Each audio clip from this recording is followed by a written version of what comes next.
اسی لیے میرے آقا صلی اللہ علیہ وسلم نے فرمایا مال کے طلبگار کتے کی طرح ہیں۔ کتا جو ہے مردہ کھانے کے لیے جاتا ہے، پورا بیل کھا تو نہیں سکتا لیکن دوسرے کتے کو برداشت بھی نہیں کر پاتا۔ اللہ فرماتا ہے جس دن آگ تپائی جائے گی، جہنم کی آگ تپائی جائے گی، بھڑکائی جائے گی، تو اس آگ کے ذریعے سے ان کی پیشانیوں کو داغا جائے گا، ان کے بازوؤں کو داغا جائے گا، ان کے پیچھے والے حصے کو داغا جائے گا اس گرم تپی ہوئی آگ سے۔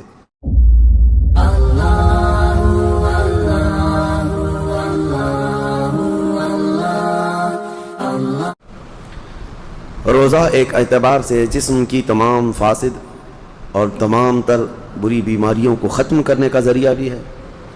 اسی طرح سے اللہ تعالیٰ نے جب آپ کو مال دیا ہے تو اس مال کی حفاظت کا بھی طریقہ اللہ نے بتایا کہ سال میں ایک مرتبہ تم اپنے مال کی زکوٰۃ نکال دو تو یہ مال کا میل نکل جائے گا۔ اس کو احادیث کریمہ میں بھی بیان کیا گیا ہے۔ آپ اگر دن بھر کام پہ رہتے ہیں تو 2 دن ہو جائے، 4 دن ہو جائے، 8 دن نہ ہو، 8 دن ہو جائے، اگر آپ نہاتے نہیں تو آپ کے بدن سے بدبو آنے لگ جائے گی اور لوگ قریب آنا چھوڑ دیں اور یہ جسم کی بدبو بڑھتی چلی جائے گی۔ اس کے لیے آپ کو نہانا ضروری ہے۔ کوئی بھی آدمی ہو دنیا میں وہ اپنے جسم کی صفائی کے لیے نہاتا ضرور ہے، کوئی 2 دن میں، کوئی روزانہ، کوئی 3 دن میں، لیکن نہاتا ہے۔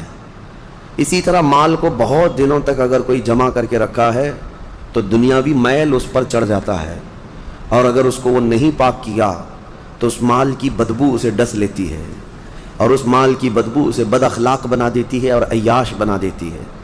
جن لوگوں کے گھر میں زکوٰۃ کا 1 روپیہ بھی باقی رہا، گویا کہ ان کے مال میں پورا حرام پیسہ باقی رہا، اور حرام جب تک گھر کے اندر رہے گا اس کے خیالات بھی فاسد خیالات ہوں گے، اس کے اخلاق بھی گندے اخلاق کی طرح بڑھتے رہیں گے۔ میں آپ کو بتاؤں، کسی کے گھر کے سامنے سے آپ گزر رہے ہیں اور گھر کے اندر اگر کسی نے اگربتی جلائی ہے، بخور لگایا ہے تو خوشبو باہر آ ہی جاتی ہے، گزرتے ہی پتہ چلتا ہے۔ لیکن اگر کسی کے گھر کا ٹوائلٹ ٹوٹ چکا اور اس کی غلاظت گھر کے اندر بہہ رہی ہے تو اس کی بدبو صرف گھر والے نہیں باہر والے بھی سونگنے لگ جائیں گے۔ اسی طرح سے حرام مال کسی کے گھر میں ہے تو اللہ کے فرشتے اس گھر کے آس پاس تک نہیں آتے ہیں۔ حرام مال جس کے گھر میں جمع کیا ہوا ہو وہ ایسی ہی بدبو دیتا ہے، اللہ کے فرشتے اس کے قریب نہیں آتے ہیں۔ اسی لیے میرے عزیزو، زکوٰۃ کا نظام لوگوں کو ایسا لگتا ہوگا کہ یہ صرف دان دینا ہے، جیسے دوسرے دھرموں میں ہے، دوسرے ادیان میں ہے، جسے دان جس کو کہتے ہیں کہ جس کو جتنا چاہے وہ دان دینا چاہیے، اور اس کے ہاں ان لوگوں کو بڑھا چڑھا کر کے بھی بیان کیا جاتا ہے۔ دان ایک خیرات ہو گئی، وہ نفل ہے۔ اسلام میں وہ دان دینے کا وہ تو ایک بہت بڑا الگ طبقہ ہے، یعنی خیرات کرنا، لیکن زکوٰۃ جو ہے یہ صرف خیرات نہیں، یہ فرض ہے۔ جیسے آپ کے لیے فرض یہ نماز فرض ہے، جمعہ آپ کے لیے فرض ہے، اسی طرح سے صاحب حیثیت کے لیے زکوٰۃ فرض ہے، اور اگر اس نے زکوٰۃ نہیں نکالا تو اس کے متعلق قرآن کیا کہتا ہے سنیں، والذین یکنزون الذهب والفضة ولا ينفقونها فی سبیل اللہ فبشرهم بعذاب علیم۔ محبوب، جو لوگ سونا اور چاندی کو جمع کر کے رکھ لیتے ہیں اور اللہ کی راہ میں اس کی زکوٰۃ نہیں دیتے یا خرچ نہیں کرتے، آپ ان کے لیے دردناک عذاب کی بشارت دے دیجئے۔ اللہ فرما رہا ہے اپنے محبوب سے، ان لوگوں کو دردناک عذاب کی بشارت دے دے۔ کیا ہوگا؟ یوم یحمى علیہا فی نار جہنم فتکوی بہا جباہہم وجنوبہم وظہورہم ھذا ما کنزتم لانفسکم فذوقوا ما کنتم تکنزون۔ اللہ فرماتا ہے جس دن آگ تپائی جائے گی، جہنم کی آگ تپائی جائے گی، بھڑکائی جائے گی، تو اس آگ کے ذریعے سے ان کی پیشانیوں کو داغا جائے گا، ان کے بازوؤں کو داغا جائے گا، ان کے پیچھے والے حصے کو داغا جائے گا اس گرم تپی ہوئی آگ سے، اور پھر اس سے کہا جائے گا ھذا ما کنزتم لانفسکم، یہ تو وہی ہے جو تو نے اپنے لیے خزانہ کر کے رکھا تھا، یہ وہی ساری چیزیں ہیں جو تو نے اپنے لیے سیو کر کے رکھا تھا۔ فذوقوا ما کنتم تکنزون، جو کچھ تم جمع کرتے تھے اب چکھو آج کے دن، آج اس کو چکھو، یہ کہا جائے گا، اس کو چکھایا جائے گا اور عذاب میں مبتلا رہے گا۔ یہاں تک کہ یہ تو قیامت کے دن کے عذابات کا ذکر ہے، اور قبر کے متعلق فرمایا گیا کہ اس کی میت قبر میں رکھ کر کے چلے جانے کے بعد سے لے کر قیامت قائم ہونے تک ایک خوفناک سانپ اس کے گلے میں پھندا ڈال کر قبر میں بیٹھا رہے گا، اور اس کی ناک کی ہڈی کو ڈستا ہوگا اور چوستا ہوگا۔ وہ قبر والا پریشان اس عذاب سے اس کو دور کرنے کی کوشش کرتا رہے تو وہ سانپ کہتا ہے کہ تو مجھے کیوں الگ کرتا ہے، میں تیرا مال ہی تو ہوں جسے تو دنیا میں بہت زیادہ عزیز رکھتا تھا، میں تیرا سونا چاندی اور تیرا جمع کیا ہوا مال ہی تو ہوں، تو اب اس سے مجھ سے چھٹکارا اس وقت تک نہیں حاصل کر سکے گا جب تک اسرافیل علیہ السلام سور نہ پھونک دیں۔ میرے عزیزو، یہ جو وعیدیں آئی ہیں ان لوگوں کے لیے ہیں جنہوں نے اپنے مال کا حق اللہ کی راہ میں نہیں دیا۔ آپ دیکھیں اللہ کریم نے جو کچھ بھی دیا ہے آپ کو، یہ آپ کی اپنی محنت نہیں، جو اگر یہ سمجھتا ہو میں نے اپنے خون پسینے کی محنت سے یہ سب کمایا ہے، یہ خام خیالی ہے میرے عزیز۔ اللہ تبارک و تعالیٰ اگر نہ دینا چاہے تمہاری ناک زمین پر گھس جاتی، وہ ایک سکہ بھی تجھے نہ ملتا۔ رب تعالیٰ کی یہ عنایتیں ہیں جو تمہیں مال دیا، لیکن جس نے دیا کیا تم سے اس نے پورے آدھے مال کا تقاضا کیا؟ رب تبارک و تعالیٰ نے فرمایا کہ تم کو اگر 1,00,000 روپے کی قیمت کی کوئی چیز آج دنیا میں دی گئی تو 50,000 اللہ کی راہ میں دے دینا، یا 1/4 25,000 دے دینا، 1 پاؤ حصہ دے دینا۔ نہیں، دنیا تو تقاضا کرتی ہے پرسنٹیج کا۔ یہاں رب تبارک و تعالیٰ نے پورے سال میں، وہ بھی انکم پر نہیں، سیونگ پر۔ یاد رکھو دنیا کی جو ٹیکس ہیں، جتنی بھی ڈپارٹمنٹ ہیں، وہ تمہارے انکم پر ٹیکس لگاتی ہیں۔ انکم جتنی ہو رہی ہے اس پر ٹیکس ہے۔ انکم ٹیکس کیا ہے؟ آپ جتنا کما رہے ہیں اس پر ٹیکس آتا ہے، لیکن میرا مولا تمہارے انکم پر نہیں۔ تم سال میں کروڑ روپے بھی کماتے کیوں نہ ہو، لیکن اگر بچتا کچھ نہیں ہے تو زکوٰۃ کچھ بھی نہیں، زکوٰۃ کچھ بھی نہیں ہے۔ ہاں، جو سیونگ ہے تمہارے پاس، جو بچی ہوئی چیز ہے، اس کے لیے رب تعالیٰ فرماتا ہے جو بچا کر تم نے رکھا ہے، اب اس کا آدھا نہیں، اس کا پاؤ نہیں، اس کا 10واں حصہ نہیں، اس کا 20واں حصہ نہیں، بلکہ اپنے پورے مال کا 40واں حصہ 2.5% صرف اللہ کی راہ میں ادا کیا کرو۔ باقی 97.5% تمہارے پاس سیف رہتا ہے، 97.5% تمہارے پاس۔ مجھے حیرت ہوتی ہے زکوٰۃ کے اس نظام کو، کبھی میں سوچتا ہوں اتنا 2.5% نکالنے سے ہوتا کیا ہے؟ کس کا بھلا ہوگا؟ نکالنے والے کا کیا نقصان ہونے والا ہے؟ کچھ بھی نہیں۔ اور جس کو دے رہے ہیں اس کا کیا ہوگا؟ نہیں۔ یہ رب ذوالجلال کی حکمت بالغہ ہے۔ آپ کو میں بتاؤں، رسول اقدس صلی اللہ تعالیٰ علیہ وسلم کے زمانے میں جو غربت تھی مدینے کی، وہ ایسی غربت تھی کہ صحابہ کے پاس پورا جسم چھپانے کے کپڑے بھی نہیں تھے۔ کسی کے پاس 2 کپڑے، کسی کے پاس 1 کپڑا، اور کھانے پینے کی اشیاء کی ایسی قلت تھی کہ وہ صرف 1 یا 2 کھجور پر پورا دن گزار لیتے تھے۔ ان کے پاس ہتھیار خریدنے کے لیے پیسے نہیں تھے، جو جنگوں میں ایسی لکڑیاں لے کر چل پڑتے تھے۔ غربت کا عالم یہ تھا۔ آپ کو میں بتاؤں، جنگ بدر جو ہوئی ہے 17 رمضان المبارک کو، 313 صحابہ میرے آقا کے ساتھ گئے تھے بدر کی وادی تک، 160 کلومیٹر۔ لیکن آپ کو پتہ ہے ان 313 صحابہ کے درمیان صرف 4 گھوڑے تھے، 4 گھوڑے۔ آپ سوچ سکتے ہیں 4 گھوڑے تھے صرف جس پر سواری کی جا سکتی ہے 313 لوگوں کے پاس۔ وہ غربت کا عالم تھا، لیکن نبی کریم صلی اللہ تعالیٰ علیہ وسلم نے یہ زکوٰۃ کا نظام قائم فرمایا۔ میں آج آپ کو بتاؤں کہ حضور پاک کی وفات ظاہری کے بعد صدیق اکبر کا زمانہ آیا، 2.5 سال صدیق اکبر نے خلافت کی۔ اس کے بعد سیدنا عمر ابن خطاب کا زمانہ آیا۔ اب دور خلافت عمر میں حضرت عمر فاروق کی خلافت کا دور ہے۔ اب زکوٰۃ کا نظام بڑھ چکا تھا، اسلام کی سرحدیں بھی بہت دور ہو چکی تھیں، بہت پھیل چکی تھیں۔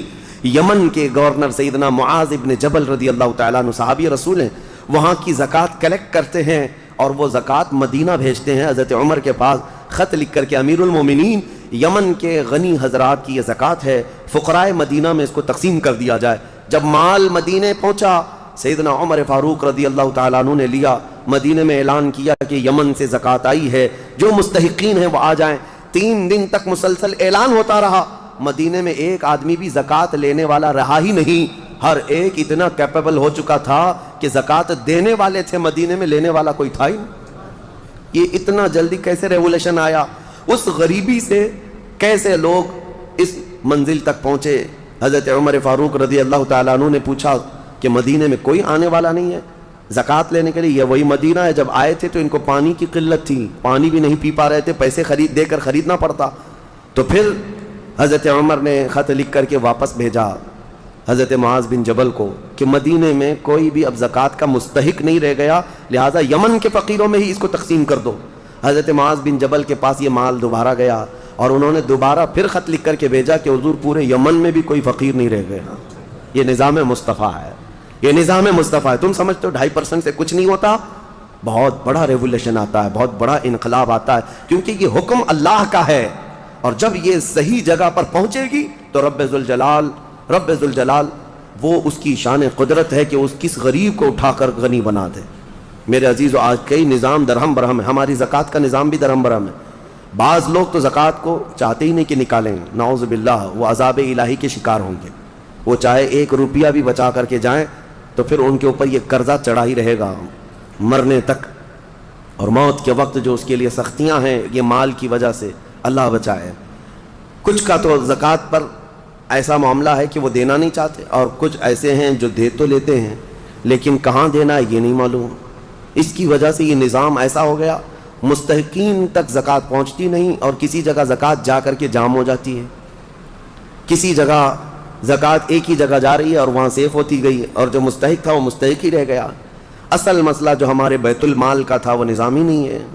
پہلے بیت المال ہوا کرتا، امیر المومنین جو ہوتے وہ سب کی زکوٰۃ کلیکٹ کر کے بیت المال میں جمع کرتے، اور پھر جتنے بھی فقراء ہوتے تھے ان کا رجسٹر ہوتا تھا کہ کون کون مستحق ہے، اور ان کو سال پر فوکس کر کے بیت المال سے دیا جاتا۔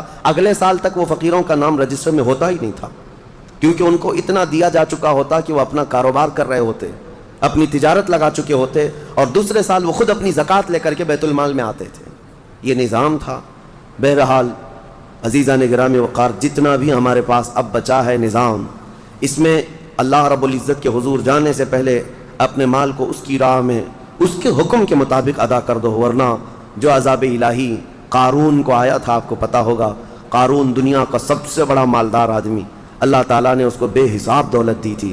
اسی سے سوچو آپ کہ اس کے خزانے اتنے تھے کہ خزانوں کی چابیاں 70 اونٹوں پر لاد کر لی جاتی تھیں، خالی چابیاں رکھنے کے لیے 70 اونٹ لگ جاتے تھے، تو پھر خزانے کتنے رہے ہوں گے؟ بے حساب اللہ نے اسے مالک بنایا تھا دنیا کا۔ لیکن جب زکوٰۃ کا حکم آیا حضرت موسیٰ علیہ السلام پر، تو اس نے آناکانی شروع کی کہ ایسا اتنا مال چلا جائے گا، اتنے خزانے تو زکوٰۃ میں جا رہے ہیں۔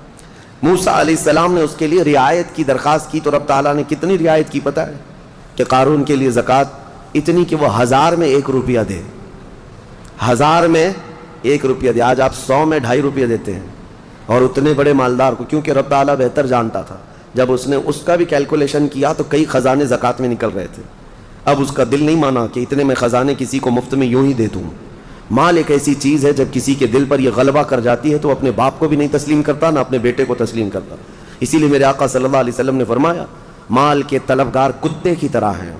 کتا جو ہے مردہ کھانے کے لیے جاتا ہے، پورا بیل کھا تو نہیں سکتا لیکن دوسرے کتے کو برداشت بھی نہیں کر پاتا، کھاتا تو نہیں ہے پورا، لیکن کوئی دوسرا کتا آئے تو بھونکنے لگے گا، دانت نکالے گا، اس کو چیخ مارے گا۔ یہ حدیث پاک میں مثال اللہ کے حبیب نے فرمائی ہے کہ دنیا کا طلبدار کتے کی طرح ہے، اور دنیا مردار ہے۔ اس مردار کو کھانے کے لیے جتنے جھپٹ پڑے ہیں، وہ اپنے سگے بھائیوں کو بھی اپنے کاروبار میں برداشت نہیں کر پاتے، شریک اس کو پارٹنر برداشت نہیں کر پاتے۔ میں یہ عرض کر رہا تھا قارون کے متعلق، اس نے موسیٰ علیہ السلام پر زنا کی تہمت لگانے کا ارادہ کر لیا کہ میں ان کو ڈیمیج کر دوں گا تاکہ پوری قوم میں ان کی امیج گر جائے، ختم ہو جائے۔ لیکن موسیٰ علیہ السلام پر وہ تہمت لگا نہ سکا۔ جس عورت کو اس نے پیسے دے کر خریدا تھا، وہ عورت بول پڑی کہ مجھے قارون نے اتنے پیسے دیے موسیٰ پر تہمت لگانے کے۔ حضرت موسیٰ علیہ السلام کو جلال آیا، آپ نے صرف اتنا حکم کیا کہ اے زمین قارون کو نگل جا۔ زمین پھٹ گئی، قارون اندر جانے لگا۔ عذاب کو اپنی آنکھوں سے دیکھنے کے بعد بھی مال کا جو حریص ہوتا ہے، لالچی ہوتا ہے، اس کی طلب کیا رہ جاتی ہے پتہ ہے؟ اس وقت جب زمین اسے نگل رہی ہے، وہ موسیٰ علیہ السلام سے یوں کہتا ہے، اے موسیٰ تم مجھے دھسا کر میرے خزانوں پر قبضہ کرنا چاہتے ہو، میرے مال پر تم قابض ہونا چاہتے ہو؟ موسیٰ علیہ السلام نے کہا، اے زمین رک جا، ٹھہر جا۔ وہ جتنا دھسا تھا وہیں رکا۔ پھر آپ نے حکم فرمایا، زمین اس کے پورے خزانوں کو نگل جا۔ زمین پھٹ گئی اور ایسے اس کے خزانے ریت بن گئے، پورے دھس گئے۔ آج بھی وہ مصر میں بحیرہ قارون نام سے فیوم کی ایک جگہ میں موجود ہے، ایک سمندر کی طرح دکھتا ہے جس پر پورا پانی ہے آج، جہاں اس کے خزانے غرق کر دیے گئے تھے۔ اور اس کے بعد پھر موسیٰ علیہ السلام نے حکم دیا، زمین اس کو بھی نگل جا۔ وہ ہمیشہ کے لیے زمین بوس ہو گیا، ختم ہو گیا۔ اور اس کا ذکر قرآن پاک میں بھی اللہ تعالیٰ نے فرمایا، وَآتَيْنَاهُ مِنَ الْكُنُوزِ، ہم نے اس کو خزانے دیے تھے، لیکن اللہ کی راہ میں جب دینے کی بات آئی تو پھر دل پسیج گیا، اور دل کے اندر نہ جانے کیسے کیسے خیالات آئے کہ میں نہیں دوں گا۔ آج جس کو مال کی محبت غالب ہو گئی، اس کا حشر قارون کے ساتھ ہوگا قیامت کے دن، وہ قارون کے ساتھ اٹھایا جائے گا۔ میرے عزیزوں، مال دینے سے کبھی کم نہیں ہوتا۔ میں آپ کو بتاؤں 1400 سال کے بعد بھی آج بھی مدینہ طیبہ میں حضرت عثمان غنی کا اکاؤنٹ چل رہا ہے، پتہ ہے آپ کو؟ ان کے نام کی آج بھی ہوٹل ہے، وقف عثمان بن عفان، ان کا خریدا ہوا کنواں آج بھی موجود ہے مدینے میں، ان کے پیسے ابھی ختم نہیں ہوئے، ان کے پیسوں سے میونسپلٹی کا خرچہ آج بھی نکالا جاتا ہے مدینے کا۔ 14 صدیاں گزر گئی لیکن مال ابھی تک ختم نہیں ہوا عثمان ابن عفان رضی اللہ تعالیٰ عنہ کا۔ سنا ہے کہ ان کا کھاتا بھی چلتا ہے اور اس کو ہمیشہ ترقی دی جاتی رہتی ہے۔ میں یہ پوچھنا چاہتا ہوں میرے عزیزو، اللہ کی راہ میں دینے والے وہ عثمان ابن عفان جن کے لیے میرے آقا صلی اللہ علیہ وسلم نے دعا کی تھی، جب جیش العسرہ جنگ تبوک میں جا رہے تھے، نبی پاک صلی اللہ تعالیٰ علیہ وسلم نے اعلان فرمایا کوئی ہے جو اللہ کی راہ میں اپنا مال خرچ کرے؟ حضرت عثمان غنی رضی اللہ تعالیٰ عنہ نے اعلان کیا 1000 اونٹ میری جانب سے اور اتنا ہی ساز و سامان۔ پھر دوسری بار حضور پاک صلی اللہ علیہ وسلم نے اعلان فرمایا اور کوئی ہے؟ حضرت عثمان غنی دوبارہ اٹھتے ہیں اور کہتے ہیں 1000 اونٹ میری جانب سے اور اتنا ہی ساز و سامان۔ تیسری بار میرے آقا صلی اللہ علیہ وسلم نے پھر اعلان کیا کوئی اور اللہ کی راہ میں وقف کرے گا؟ حضرت عثمان غنی پھر اٹھتے ہیں اور کہتے ہیں 1000 اونٹ اور میری جانب سے۔ ایک محفل میں 3000 اونٹ ساز و سامان کے وقف کرنا، اور اس کے بعد میرے آقا نے فرمایا اب عثمان کو جنت میں جانے سے کوئی چیز روک ہی نہیں سکتی، جنت واجب کر لیا انہوں نے اپنے اوپر۔ میں کیلکولیشن کے اعتبار سے آپ کو ایک تخمینہ اندازاً بتاؤں، اس زمانے میں جو حضرت عثمان غنی نے ایک محفل میں وقف کیا تھا حضور پاک کے ایک فرمان پر، ایک محفل میں جو دیا تھا، آج کے حساب سے جب اس کو ٹیلی کیا جائے اور کیلکولیٹ کر کے اس کی آج کی قیمت لگائی جائے تو تقریباً 116 کروڑ روپے کی قیمت ہوتی ہے۔ 1 ارب 16 کروڑ آج کے دور کے اعتبار سے۔ وہ اونٹ، وہ ساز و سامان، وہ ساری چیزیں، ہے کوئی جو فرمان مصطفیٰ پر 120 کروڑ اپنا یوں ہی لگا دے اللہ اور اس کے رسول کے نام پر؟ اب یہاں سے یہ بھی اندازہ ہوتا ہے کہ اللہ تعالیٰ نے ان کو اس زمانے میں کتنا مال دیا تھا، لیکن کبھی انہوں نے اللہ کی راہ میں خرچ کرنے کے لیے بخالت سے کام کبھی نہیں لیا، کبھی کوئی کنجوسی نہیں، کبھی کوئی مال پر بیٹھ جانا سانپ کی طرح کوئی ایک جگہ بھی ہمیں نہیں دکھا سکتا۔ حتیٰ کہ ایک تجارت انہوں نے جو کی تھی، اللہ اکبر، وہ ایسی تجارت کہ مدینے میں جو ہے یہودی بڑے پیسے والے تھے۔ آج بھی پوری دنیا کو کریڈٹ پر جو چلا رہے ہیں یہ یہودی ہیں، ملٹی نیشنل کمپنیاں سب یہ اپنے پاس رکھتے ہیں، ورلڈ بینک ان کے پاس ہیں، پوری دنیا کی بڑی بڑی کمپنیاں جو آج آپ کو نظر آتی ہیں، وہ الیکٹرانک تمام چیزوں کو لیں یا پھر کھانے پینے کی چیزوں کو لیں یا استعمال کی چیزیں، بڑے لیول کی کمپنیاں جن پر یہ ڈیرا ڈال کر بیٹھے ہوئے ہیں، اور ان کا حال یہی ہے کہ لوگوں کو سود پر دو اور ان کا پورا مال کھینچ لو۔ اب ہر چیز پر کریڈٹ ہے نا، آپ کو تو کوئی چھوٹا سا سامان بھی لینا ہے تو آپ کو ادھار دے دیا جائے گا اور اس کے بدلے آپ کو سود لے لیا جائے گا۔ یہودیوں کی یہ فطرت میں برسوں سے ہے، آج سے نہیں، پوری دنیا کو یہ نوٹ پر لا کر کھڑا کی ہیں۔ پہلے نوٹ یہ پیسے نہیں تھے، یہ جو کاغذ کی نوٹ آج آپ دیکھتے ہیں، یہ اگر حکومت نے کہہ دیا کہ آج سے اس کی ویلیو نہیں تو کل سے تو اس کو کچرا اٹھانے کے بھی کام میں نہیں آئے گی، اس نوٹ کی قیمت کچھ نہیں ہے، صرف گورنمنٹ مانتی ہے کہ اس کی اتنی مالیت ہے تو ہم بھی چلا لیتے ہیں، ورنہ فی نفسی ہی اس نوٹ کی کوئی ویلیو نہیں۔ پہلے جو سکے ہوتے تھے وہ سونے اور چاندی کے ہوا کرتے، حکومت آئے جائے لیکن سونے کی اپنی قیمت تو ہوتی تھی، کوئی حکومت چلی بھی جائے سونے کے سکے آپ کے پاس ہیں، چاندی کے سکے آپ کے پاس ہیں، بس اس کا نقشہ ہی تو مٹانا ہے، میلٹ کر کے دوسرا بنا لیتے ہیں۔ لیکن انہوں نے پوری دنیا سے یہ درہم و دینار کو ختم کیا اور نوٹ پہ لا کر کھڑا کیا۔ اس کی وجہ یہی تھی کہ نوٹوں کے ذریعے سے ان کو اتنا مالدار بنا جائے، اچانک ایک دن جیسے یہاں اعلان ہوا تھا کہہ دیا جائے کہ نوٹوں کی کوئی ویلیو نہیں ہے، سب کے سب فقیر ہو جائیں گے، سب کے سب فقیر، کسی کے پاس کچھ نہ رہے۔ اس زمانے میں مدینہ طیبہ میں یہ یہودی یوں کرتے تھے کہ جو تجارت کا قافلہ ملک شام سے آتا تھا مدینے میں مال بیچنے کے لیے، تو یہ مدینے سے کچھ میل دور جا کر کے پورا مال خرید لیتے تھے اور خرید کر کے مدینے میں لا کر کے اس کو جمع کرتے، پھر 8-10 دن کے بعد اس مال کو ڈبل ٹبل نہیں پتہ نہیں کتنے کتنے داموں سے یہاں مدینے والوں کو بیچتے تھے، بہت مہنگی چیزیں یہاں مدینے میں بیچتے، لوگ مجبوراً وہ سامان خریدتے۔ ایسے حالات تھے۔ ایک بار ہوا یہ کہ حضرت عثمان غنی کو جب یہ چیزیں ان کی حالتیں معلوم تھیں تو قافلہ ملک شام سے تجارت کا آ رہا تھا، ابھی بہت دور تھا، حضرت عثمان غنی نے جا کر پورا قافلہ خرید لیا، پورا مال خرید لیا، اور خرید کر کے جب مدینے آئے یہودیوں کو پتہ چلا کہ ہم تو لیٹ ہو گئے ہیں، اب پھر سب کے سب دوڑے دوڑے آئے حضرت عثمان غنی کے پاس، دیکھو تمہارا تو یہ کام ہے نہیں، ہم برسوں سے یہ کام کر رہے ہیں، تم اپنا یہ مال بیچ دو. حضرت عثمان غنی نے کہا میں نے خریدا ہے، اب میں بیچوں گا، میں تجارت کے لیے لیا ہوں. کہا ٹھیک ہے تجارت، تم نفع کما لینا، کتنے میں لیے تھے اس کا ڈبل ہم سے لے لو، جتنے میں لیے تھے اس کا ڈبل ہم سے لے لو. یعنی اگر تم نے 1 لاکھ کی یہ پوری مالیت کا قافلہ خریدا ہے تو ہم سے 2 لاکھ لے لو. حضرت عثمان غنی نے کہا کہ میں اتنے کم نفع میں نہیں بیچوں گا اپنا مال. تو پھر وہ بحث و مباحثے کے بعد بڑھاتے ہیں، اچھا 2 گنا لے لو، ₹1,00,000 کی قیمت کا ہے تو ہم سے 3 لاکھ روپے لے لو، 2 نہیں 3 لاکھ روپے لے لو. حضرت عثمان غنی نے کہا نہیں میں اتنے کم نفع میں نہیں بیچوں گا. پھر بحث ہوتی رہی، 3 گنا پر آئے. اب اسی سے اندازہ لگاؤ کہ وہ 3 گنا حضرت عثمان غنی سے خرید رہے ہیں تو پھر مدینے والوں کو کتنوں میں بیچیں گے. تو حضرت عثمان غنی اس پر بھی انکار کر گئے کہ نہیں میں 3 گنا زیادہ پہ بھی مال نہیں بیچوں گا، مجھے اور نفع چاہیے، اور نفع چاہیے، میں تو زیادہ نفع کے لیے اس کو خریدا ہوں. وہ بحث کرتے کرتے کرتے شام ہو گئی اور 5 گنا تک آ گئے اور دھمکی دینے لگے کہ ہم نے اتنے نفع میں تمہارے مال کی بولی لگائی کہ اب دوسرا کوئی تمہارا مال خریدے گا ہی نہیں. حضرت عثمان نے کہا مجھے کچھ فرق نہیں پڑتا، مجھے کچھ نہیں فرق پڑتا. تو جاتے جاتے کسی یہودی نے کہا 10 گنا زیادہ پہ دے دو گے، 1 لاکھ کا مال 10 لاکھ میں دے دو گے.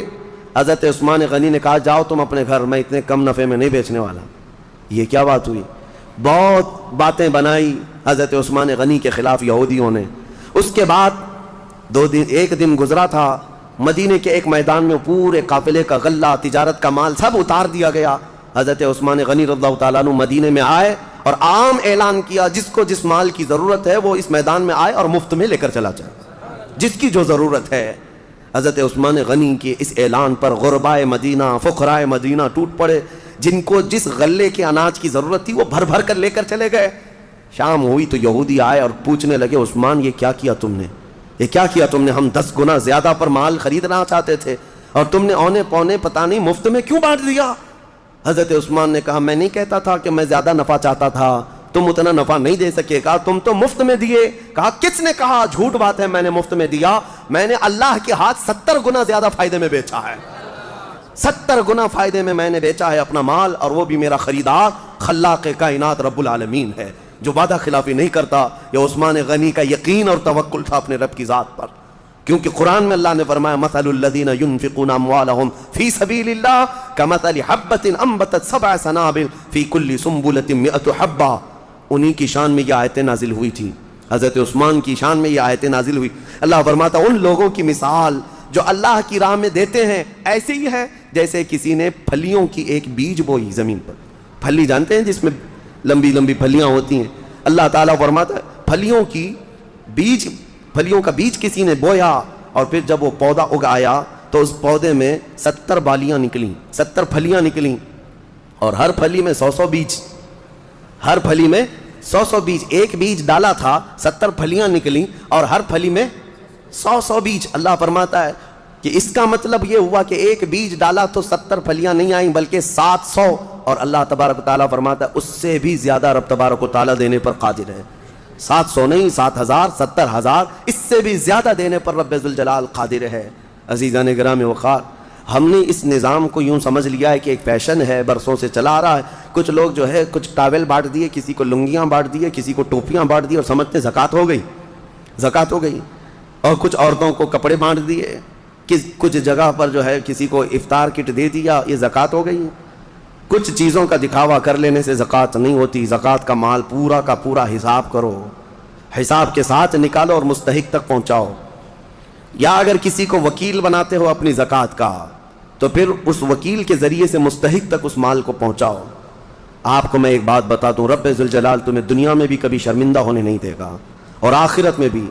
بنی اسرائیل کی ایک خاتون کے متعلق میں گفتگو کو یہاں لا کر کے آپ کے سامنے عرض کرتا ہوں کہ ایک عورت، ایک لڑکی تھی، جوان دوشیزہ تھی. اس کا باپ بڑا کنجوس تھا، بخیل تھا، اور لڑکی بڑی دیالو سخی. ایک بار اس کے گھر فقیر آیا تو اس نے قیمتی چیز اٹھا کر کے اس لڑکی نے دے دیا جو اس کے باپ کو بڑی پسندیدہ تھی اور وہ بہت اس کی حفاظت کرتا تھا. وہ قیمتی چیز تھی، اس لڑکی نے اٹھا کر ایک فقیر کی جھولی میں ڈال دیا. فقیر تو ناچتا خوش ہوتا چلا گیا. باپ کو جیسی پتہ چلا اس کی تو آگ لگ گئی بدن.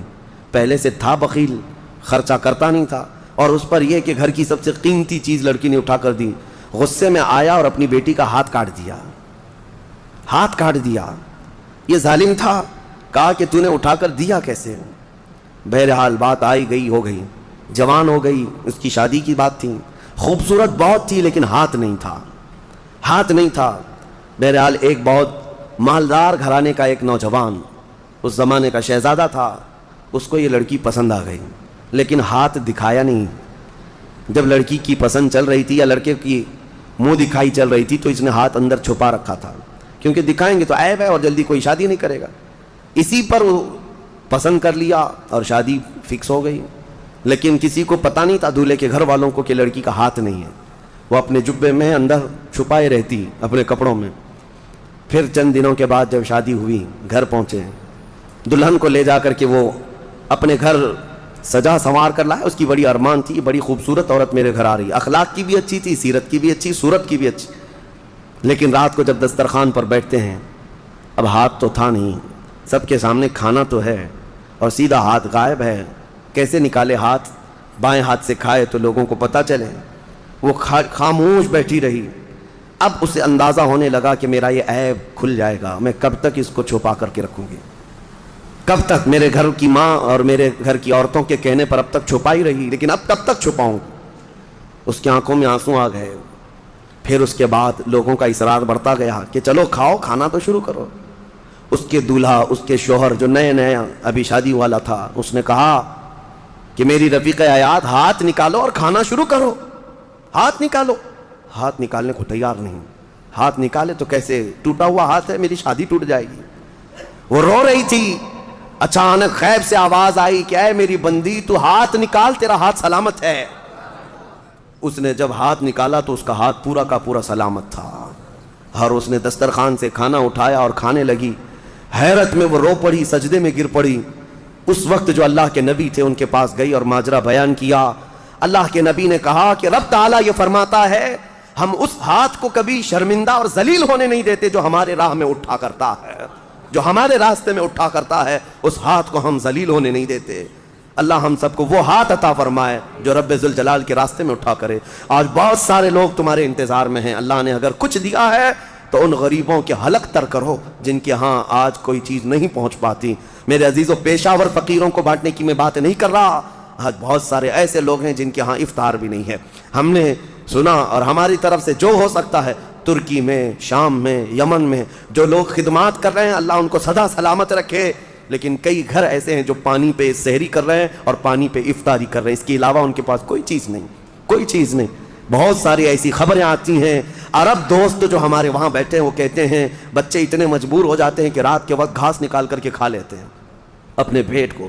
یہ ظالموں نے اتنی بمباریاں کی ہیں، سپر پاور طاقتیں ان کے منہ سے لقمے تک چھین چکے ہیں، لیکن آپ کو پتا ہے جو سونے کے ٹوائلٹ بنانے والی یا عربوں کی عیاشیاں ایک لقمہ ان غریبوں تک نہیں پہنچا پاتے ہیں، ایک لقمہ عراق، یمن، شام، فلسطین میں نہیں پہنچا پاتے۔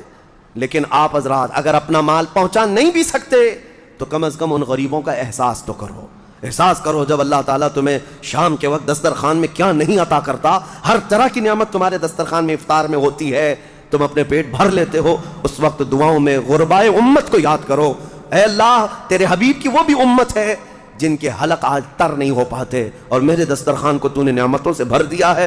طاقت و قوت ہے تو اپنا مال ان غربا تک پہنچاؤ اور اپنا مال نکالو، ورنہ یہ عذاب الہی کے بھی شکار ہوں گے اور تمہارا مال بے برکتی کا سبب بنے گا۔ چند دنوں کے بعد یہ مال ایسا ختم ہو جائے گا تمہیں پتہ ہی نہیں۔ ہمارے علاقے میں ایک شخص تھا جو کہتا تھا میری 7 پشتوں تک میں نے اتنا مال رکھا ہے، 7 پشتوں تک لوگ بادشاہ رہیں گے، 7 پشتوں تک، یعنی اتنا مال جمع کیا تھا۔ اچانک ایک حادثے میں انتقال ہوا، چند سالوں کے بعد اس کے چچیرے بھائی نے اس مال پر ایسا قبضہ کیا کہ اس کے سگے بیٹے کو کوئی مال نہیں ملا۔ آج بھی وہ شخص موجود ہے، 10-10 روپے کی بھیک مانگتا ہے، اسی بڑے مالدار کا آدمی، وہ اپنے پان کے لیے، اپنے کھانے پینے کے لیے 10 روپے کی بھیک مانگتا ہے، جس کا باپ کہتا تھا کہ 7 پشتوں تک میرا مال چلے گا۔ میرے عزیزو، رب تبارک و تعالیٰ کے چاہے بغیر کچھ نہیں چلے گا۔ آؤ اللہ رب العزت کی بارگاہ میں دعا کرتے ہیں کہ مولا کریم ہمیں دنیاوی مال اور حرص سے محفوظ فرمائے، اور رب قدیر ہمیں اس کی بارگاہ میں جانے کے وقت پاک و صاف اور ستھرا چہرہ لے کر جانے کی توفیق عطا فرمائے۔ مولا رمضان المبارک میں غربائے امت پر تو رحم فرما دے، یمن، شام، فلسطین، عراق، افغان، برما، جہاں جہاں مسلمان قسم پرسی کے عالم میں ہے، اے رب کائنات اس رمضان میں انہیں کشادگی عطا کر دے، ان کے لیے امن و امان پیدا فرما دے، ان کے دسترخوان کشادہ فرما دے، انہیں خوشحالی کی طرف لے آ۔ اے اللہ تیرے حبیب کی امت جو بلک رہی ہے اس کی تو دستگیری فرما۔ وصلی اللہ تعالی علی خیر خلق محمد وآلہ وصحبہ اجمعین، وآخر دعوانا ان الحمد للہ۔